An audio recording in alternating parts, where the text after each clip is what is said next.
माननीय देश के यशस्वी प्रधानमंत्री आदरणीय नरेंद्र मोदी जी के मार्गदर्शन में, कुशल मार्गदर्शन में, उनके कुशल नेतृत्व में हमारा जो भारत का मान स्वाभिमान पूरे विश्व में बढ़ा है। और जिस प्रकार से चंद्रयान 3 का सफल प्रक्षेपण हुआ, आज उसकी जो सकारात्मक परिणाम हमारे सामने है। साथ में G20 के जितने भी अभी तक कार्य हुए, और आप जानते हैं कि अब दिल्ली में एक बड़ा आयोजन हो रहा है, तो ये दर्शाता है कि माननीय प्रधानमंत्री जी का विजन बहुत साफ है और उत्तराखंड के लिए उनका हमेशा एक सॉफ्ट कॉर्नर रहा है। मुझे तो अच्छा लगता है ये कहते हुए कि मुझे ऐसा लगता है कि उत्तराखंड उनका अपना होम स्टेट जैसा है। लगातार जिस प्रकार से उनका आशीर्वाद रहता है, अब आप देखिए कि एक जो मूल मंत्र उन्होंने दिया था, सबका साथ, सबका विकास, सबका विश्वास और सबका प्रयास, उसी मूल मंत्र को लेकर हमारी माननीय धामी जी की सरकार भी यहाँ काम कर रही है। और जो हमने अभी यहाँ अनुपूरक बजट पेश किया, उसमें आयुष्मान योजना, नंदा गौरव योजना, माध्यमिक और उच्च शिक्षा छात्रवृत्ति की योजना, अंत्योदय कार्ड धारकों को वर्ष में 3 सिलेंडर रिफिल कराने की योजना, यानी कि सामाजिक सुरक्षा के संबंधित विभिन्न पेंशन योजना, सभी का विशेष रूप से हमने उल्लेख किया है।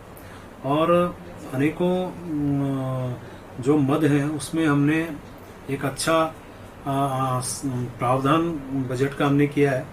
और उम्मीद कर रहा हूँ कि जिस प्रकार से हमारा राजस्व प्राप्त हुआ है, पिछली बार आप जानते हैं कि 14,176 करोड़ का कर राजस्व हमें प्राप्त हुआ था, और इस बार जो वित्तीय अनुशासन के आधार पर मैं कह सकता हूँ कि 22-23 में बढ़ के 17,103 करोड़ रुपया हुआ है। यानी कुल मिला के माननीय मुख्यमंत्री जी के मार्गदर्शन में, निर्देशन में ये सरकार अच्छा काम कर रही है, और आने वाले टाइम पे इसका और अच्छा परिणाम देखने को मिलेगा।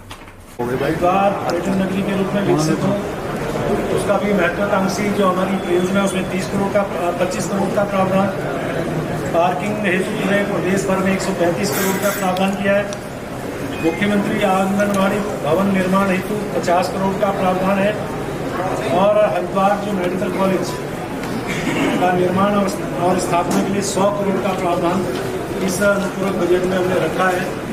साथ में जो अन्य महत्वपूर्ण जो विषय हैं, उसमें लोक निर्माण विभाग के अंतर्गत RIDF योजना के अंतर्गत 100 करोड़ रुपया, नगरीय अवस्थापना सुविधाओं के लिए 25 करोड़ रुपया, अनुसूचित जाति बाहुल्य क्षेत्र अवस्थापना सुविधा के लिए 35 करोड़ रुपया, अनुसूचित जनजाति बाहुल्य क्षेत्र अवस्थापना सुविधाओं के लिए 17 करोड़ रुपया।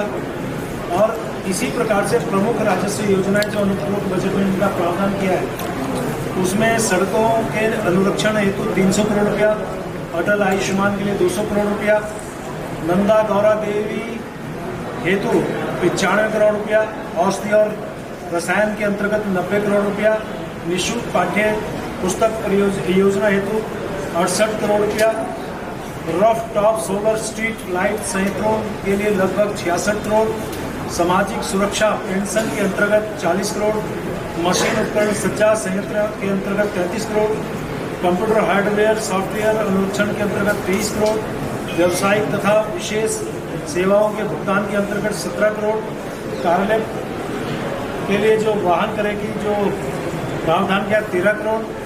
और इसी प्रकार से जो हमने प्रावधान किया, उसमें एक विशेष बात मैं आपको ये भी बताना चाह रहा हूँ कि जिस प्रकार से हमारा जो ये प्रयास है लगातार, आप देखिए कि हमने जो अनुपूरक बजट पेश किया है, लगातार राजस्व अभिवृद्धि की तरफ हम प्रयास कर रहे हैं। और आप देखिए इसका एक परिणाम है, मैंने पिछली बार भी कहा था, वित्तीय अनुशासन पे हमारा जोर है। माननीय मुख्यमंत्री जी के मार्गदर्शन में लगातार इस ओर हम काम कर रहे हैं, लगातार बैठकें जारी हैं, अधिकारियों को निर्देशित किया जाता है। और उसका लाभ ये हुआ कि अब तक जो बजट अनुमान था उससे हम उसे 34% राजस्व हम प्राप्त कर चुके हैं। ये एक बहुत अच्छी उपलब्धि हमारी है और लगातार हम लोग प्रयासरत हैं। और आप देखिए 21-22 में जो हमने लगभग 14,176 करोड़ का कर राजस्व जहाँ प्राप्त हुआ था, वहाँ 22-23 में बढ़कर 17,103 करोड़ रुपये हुआ। यानी कि यहाँ भी हम लोग बढ़े हैं और ये 47% का कर राजस्व हम लोग प्राप्त कर चुके हैं।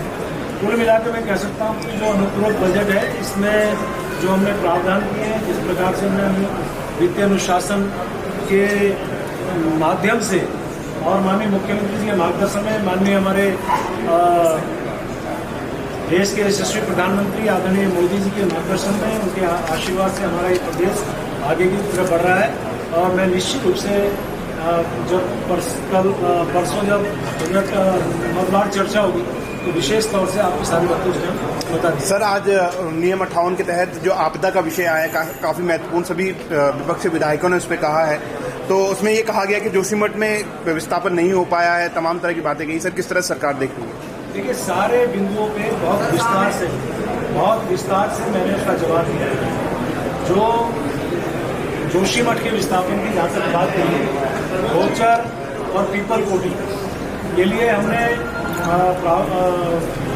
के लिए व्यवस्था की है और भारत सरकार के उसमें निर्देशन में वो चयन होना है। कुल मिला के जो भी जिस प्रकार का माननीय मुख्यमंत्री जी के मार्गदर्शन में जहाँ जहाँ इस प्रकार की आपदाएं आई हैं, आप जानते हैं उत्तराखंड में आपदा अनेकों बार आई है, हर बार आती हैं, परेशानियां बढ़ती हैं, लोगों को दिक्कत होती है, छोटे से छोटे, बड़े से बड़े को हमेशा दिक्कत हुई। इस बार बहुत दिक्कत हुई, लेकिन जिस प्रकार से माननीय मुख्यमंत्री ने लगातार इसमें प्रयास किया है, लगातार लोगों के बीच में गए हैं, तो मुझे लगता है कि आने वाले समय में इस प्रकार की जो व्यवस्था है, जिसके लिए अभी सरकार प्रयासरत है, उसका परिणाम सामने दिखेगा। सर, पहाड़ों के लिए कैरिंग कैपेसिटी को लेकर भी क्या सरकार गंभीर है? देखिए, जिस तरह से जोशीमठ में वो घटना घटी थी, उसके बाद से जो हमारे पर्वतीय जो शहर हैं उस पर लगातार कैरिंग कैपेसिटी की जो जांच है वो चल रही है, गतिमान है, और इसमें हमारा प्रयास जारी रहेगा, क्योंकि जोशीमठ हमारे सामने अलार्मिंग मैं कह सकता हूँ, और आने वाले टाइम पे और स्थिति ना बदले या और ना बिगड़े, उसके लिए सरकार उसके लिए प्रयास करेगी। Thank you sir.